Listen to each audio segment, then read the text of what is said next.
Hello, I am Evelyn Johnson Taylor, and I want to talk to you about Facebook Live.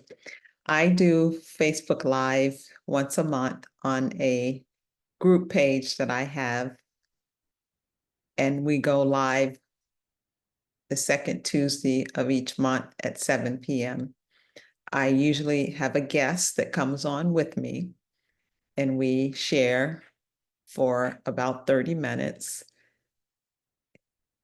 So some of the things that I would suggest, the first thing is the preparation.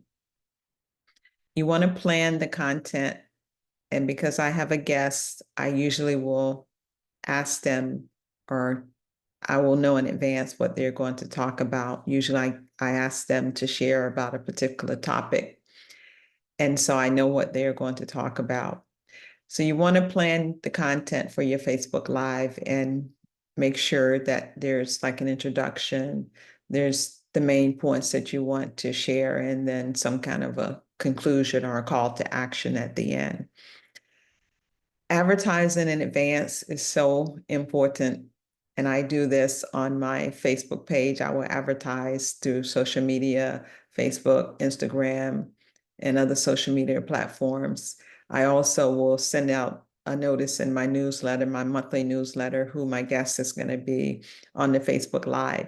And then I also, sometimes I will text people too and say, I'm going to be live, reminding them of the live that's going to be going on that night, because sometimes people forget, and I want to have audience there, so I do what I need to do to get audience there. You want to set up a quiet place for your Facebook Live, well lit place. Make sure there are no distractions, and I know sometimes that can be difficult, but that is one of the things that you want, to make sure that there are no distractions. And then there's the technical considerations. Technology has problems sometimes. That's just the reality. So you want to check your equipment, test your camera, test your microphone, make sure your internet is stable.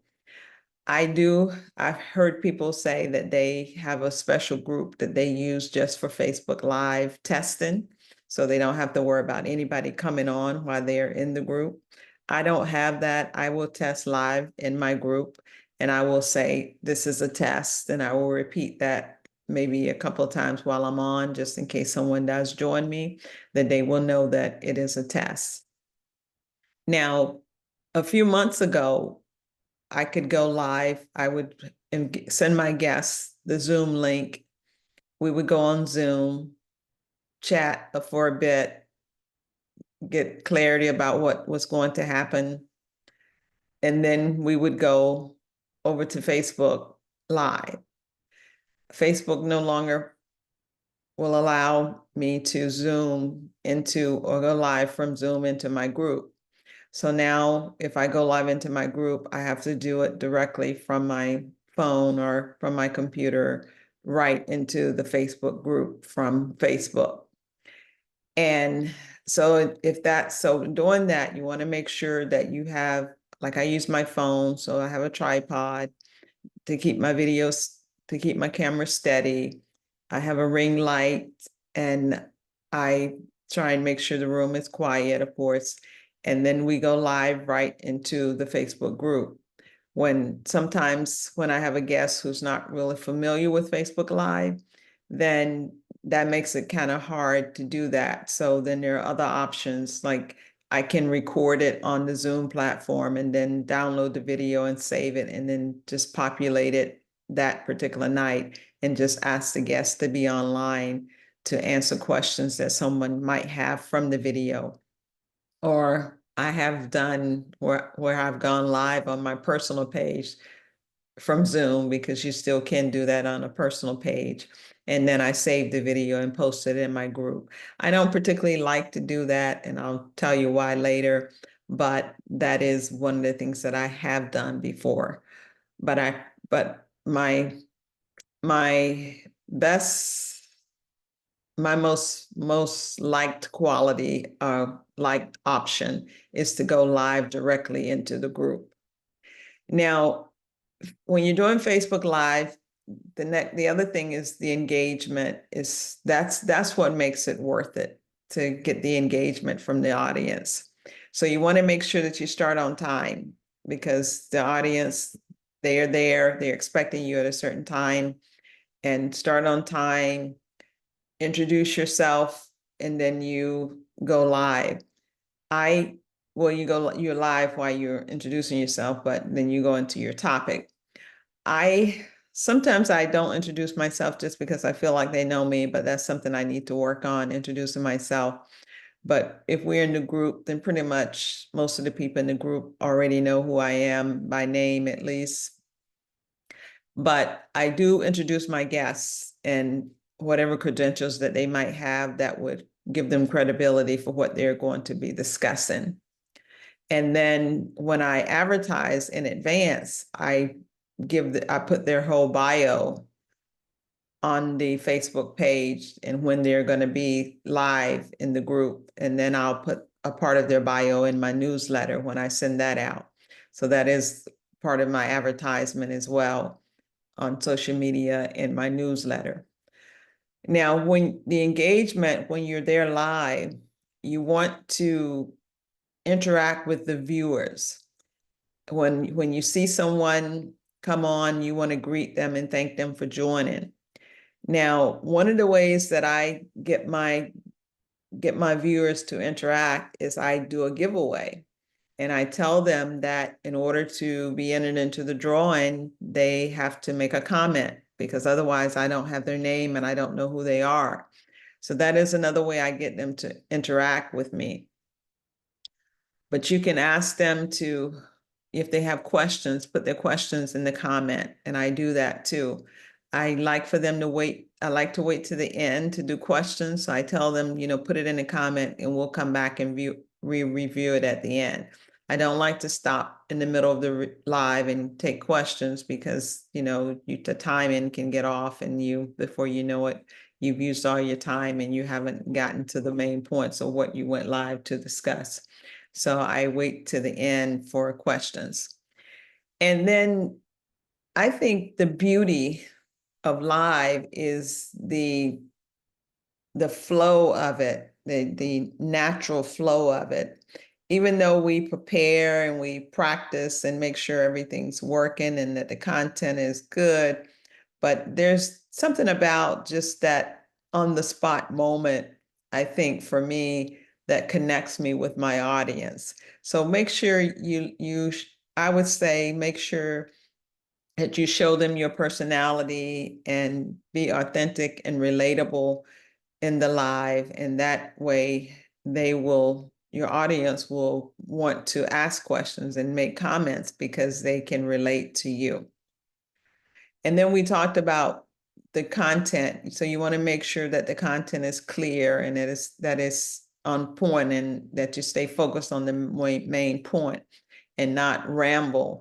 And I know for speakers like myself, sometimes we can ramble, but if you want to keep your audience engaged, and you want to make sure that you stay on the main points. And I would say give them an action that they can do at the end, even if it's something like liking the page or signing up for a newsletter. Or if you're guests, which typically my guests, most of them are authors, so they have books that they have written telling their stories. So I would encourage my guests to purchase their product and tell them how they can get the product. So that is one way when we talk about the content delivery and the call to action, something that they can do at the end of the live. And then I always save the video and post it into the group, leave it in the group. And the people who were not able to watch it live, they can come back later and watch the video and leave comments. And they do. Sometimes I'm amazed at the number of people who come back later and watch, and then they leave their comments. And I always ask my guests if they will come back a day or two later to see if there are any comments and if they will address the comments of the viewers. And I have the best guests. No one has ever said, no, I can't do that. They always, always come back and they interact with the viewers even after the live is over. And that is so precious to me, to see someone make a comment on the video and then see that the guest who was with me that night has addressed that comment. I just love, love, love that. And that is one of the ways to keep the audience engaged, by responding to their questions, even though they weren't able to be on the live video. And then the other thing I would just say too is, because it is live, pay special attention to your attire. For ladies, make sure your cleavage, not too much cleavage is showing, that you don't have earrings on that make noise and dangle and make noise and can be distracting. Just like when you're speaking to a live audience in a room, this is live, Facebook is live, and it may reach far more people than you would reach in a live audience. So you just always want to make sure that those things are appropriate in terms of attire. And then if something does go wrong, because it is live and things can go wrong. So when something goes wrong, just stay calm and handle it. I know my live last week, my guests, I could hear feedback. And so I was quietly trying to figure out what was going on. And then she said, I hear feedback. And then, of course, at that point, I just asked her if she would hold on for a minute while I corrected the problem. And then we continued. And those things happen. I mean, it's technology and it's alive. So things happen. And your audience, they understand. And I know sometimes we're very hard on ourselves, but we have to understand that it is technology and things can happen. And I think that's the beauty of the Facebook Live. I think that's why I like it so much, because there is that feeling of realness, that you're right there with the people, even though they may be hundreds and thousands of miles away from you. You feel like you're there with them because you're communicating with them through the posts, the comments, and responding. And it's like they're right there with you in the same room, even though they're not. And when something goes wrong, it's like if you were in front of a live audience and something goes wrong, you take care of the problem, or somebody takes care of it for you. But I would say those are the things I would say that when you're doing Facebook Lives, to be concerned about would be the preparation, the technical considerations, and always engaging the audience and then giving them good content, something that they can benefit from. And then, like I said, post a video afterwards. And then encourage your viewers to share the live stream. Now, my live streams are in a private group, so you can't share outside of that group. But if you're live streaming on your personal page or a business professional page or something like that, then encourage them to share, to build your live stream audience, because the message that you have to share needs to be heard by more people.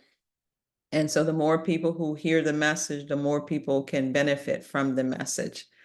So that's what I would share with you in terms of Facebook Live. I love Facebook Live. I've been doing them now for a few years, and my audience have come to expect it, and they are engaged, and I'm constantly picking up new people. Now, what would be great if I could keep all the old and get the new, but it's like hitting and missing. But I really love it. And I feel like for me at this point, it is one of my biggest ways of reaching my audience and engaging my audience through Facebook Live. So I will continue to do them. And until I don't know, until I don't do them anymore, because I enjoy that connection with the audience. And if you have never done one and you feel like you want to try one and you're not sure how to start or need somebody to practice with, then reach out. My website is Evelyn Johnson Taylor. No, sorry, that's my name. My website is evelynjtaylor.org, evelynjtaylor.org. and you can contact me via my website. And if you want someone to go on with you to do a test or want to talk to me about it, I'm not very technical, so I can't help you with the technical side of it, but I can give you some encouragement and some pointers to help you engage your audience, and I can give you some encouragement to help you get out there and try it. I love doing Facebook Lives, and I will continue to do them. So thank you for listening.